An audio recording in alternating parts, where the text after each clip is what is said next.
Common wisdom in the games industry is that it's risky to have a female lead, as games with a female lead are harder to sell than those with a male lead.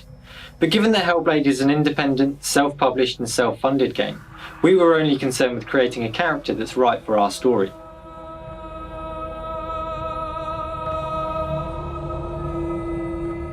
Several months ago I came across an article about a Celtic goddess that had just been discovered. They found a 1600-year-old shrine with various offerings inside, some of which read something like, "To the goddess Senua, we willingly fulfilled our vow." I loved the name Senua and I loved the mystery behind it. We would never know who she was, what her story was, but that's what sparked the idea. Inspired by the article, Tamim came up with a new concept for a Viking and Celtic themed game and started to write down his first notes. To create a character of intense realism, beauty, anger and history.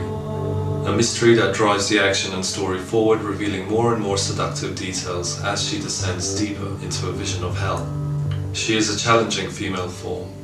Not sexy, not skimpy, not young, not skinny, yet stunning, compelling and believable.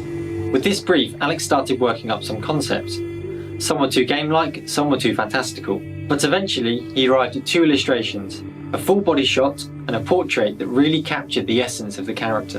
In Celtic culture, women fought alongside men, often leading them into battle. And in northern Britain, a collection of Celts called the Picts, also known as the Painted People, were considered fierce barbarians by the Romans, who built an 80-mile-long wall from coast to coast called Hadrian's Wall just to keep them at bay.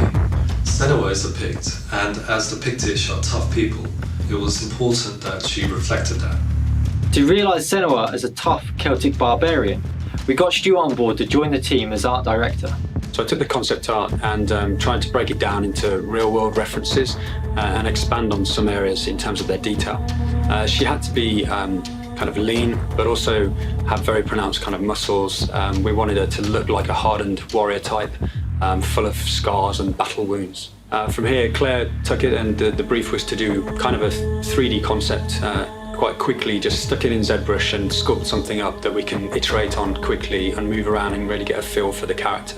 Stu started prototyping ideas on how to create organic materials in real time, such as fur, cloth and hair that can react to the wind and animation. These are all things that are very difficult to achieve in engine, but add greatly to the believability of the character.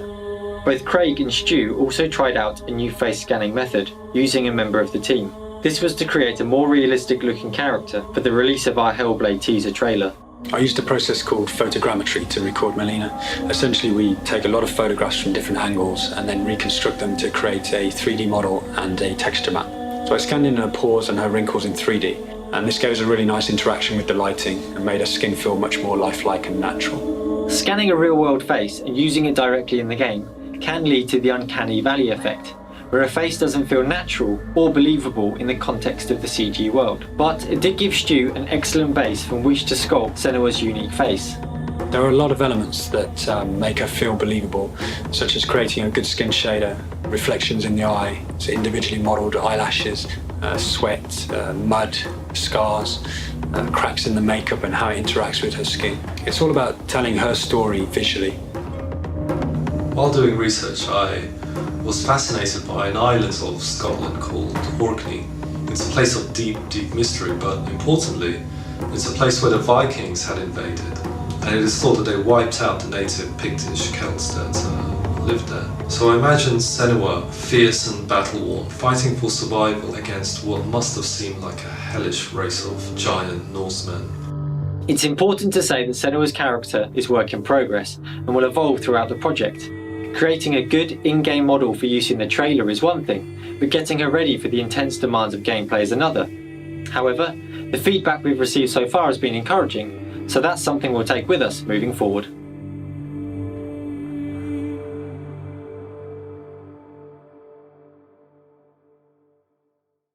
I believe that we were the first game to actually use performance capture, but it can take months to prepare for a shoot.